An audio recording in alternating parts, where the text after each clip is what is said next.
Salut à toutes et à tous, on démarre ce tour de la presse sportive avec la très grosse bombe qui est tombée hier en fin d'après-midi. C'est la fin de saison de Neymar avec le PSG. Pour le journal L'équipe, ce n'est plus une histoire sans fin, mais la blessure sans fin pour le Brésilien. Touché à la cheville contre Lille le 19 février dernier, le numéro 10 parisien devait être absent pour quelques semaines. Finalement, le coup près est tombé, Neymar va passer sur le billard. Dans un communiqué officiel, le club parisien a expliqué qu'une opération de réparation ligamentaire afin d'éviter un risque majeur de récidive est recommandée pour le joueur. Un délai de 3 à 4 mois est prévu. Neymar opéré, son avenir en question, écrit le Parisien ce mardi matin.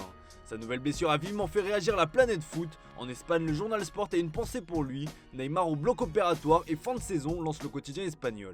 Au Brésil, c'est le journal Extra qui accorde un encart à cette terrible nouvelle.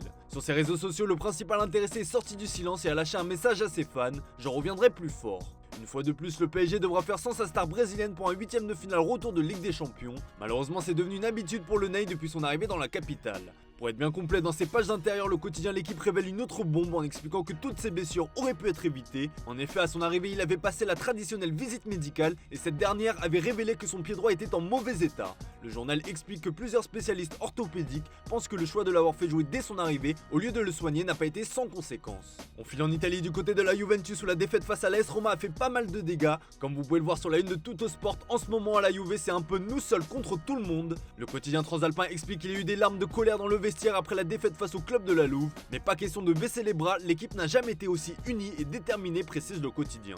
Toutefois en interne, on commence à s'interroger sur le cas d'Dusan Vlahovic. Le Serbe est loin d'avoir le même rendement qu'à la Fiorentina et au vu des 70 millions d'euros investis, ça fait tâche. La Gazzetta dello Sport relaye même sur sa une que s'il ne se réveille pas, il peut s'en aller.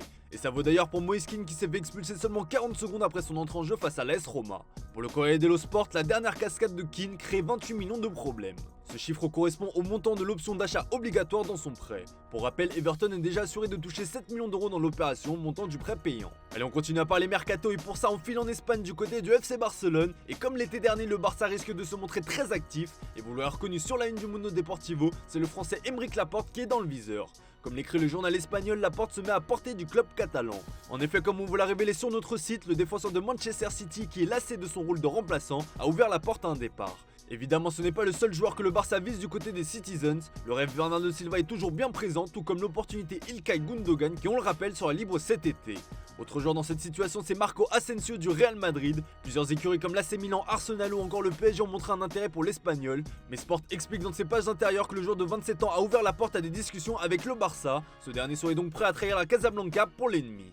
Le média espagnol précise toutefois qu'aucune des deux parties n'a fait un pas en avant. La raison principale, c'est parce que le club catalan ne veut pas s'immiscer tant que l'avenir madrilène d'Asensio ne sera pas réglé. Allez, on prend la direction de l'Angleterre et ça continue de gronder fort ce mardi matin après la déculottée historique subie par Manchester United face à Liverpool. Le Daily Mirror relaye la gueulante qu'a poussé le coach Erik ten Hag après le match. Le tacticien néerlandais a utilisé des méthodes de torture à en croire le tabloïd anglais.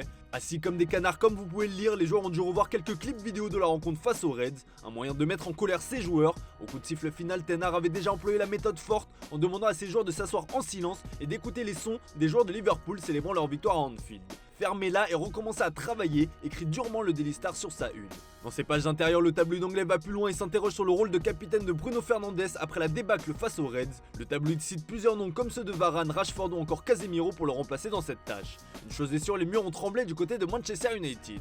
Allez, on ouvre notre page Ligue des Champions avec les huitièmes de finale retour. Battu 1-0 au match aller, Chelsea est en train d'inverser la tendance face au Borussia Dortmund. Et pour y parvenir, le coach Graham Potter compte sur la révolte de ses joueurs. Laissez-vous aller, voici le message qu'on retrouve en une du Daily Express. Malgré un mercato ronflant, les Blues peinent encore à trouver le bon rythme en championnat, mais ces derniers espèrent pouvoir compter sur le soutien de ses supporters, comme le relaye le Daily Star. Quoi qu'il en soit, cette rencontre s'annonce décisive pour l'avenir du tacticien anglais, comme l'explique The Guardian dans ses pages intérieures. Et du côté de Dortmund, on compte sur une qualification en quart de finale de Ligue des Champions pour conserver Jude Bellingham.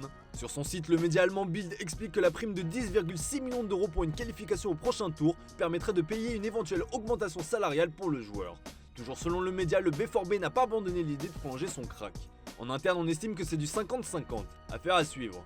Allez, on termine ce tour de la presse sportive au Portugal avec le deuxième match de la soirée qui opposera le SL Benfica à Bruges. Le club lisbois était le grand favori de cette confrontation après la victoire 2-0 à l'aller. Comme le placarde le journal Record, Roger Schmidt y croit, mais ce dernier ne parle pas de qualification mais bien de la victoire finale, oui. Le journal Ojogo relaye les ambitions sans limite du tacticien allemand qui a déclaré « Bien sûr, il est possible de battre des champions ». Mais avant de voir plus loin, il faudra évidemment assurer la qualification et les Aigles pourront compter sur leurs supporters qui promettent déjà l'enfer à l'équipe adverse comme vous pouvez le voir sur la une du quotidien portugais Abola.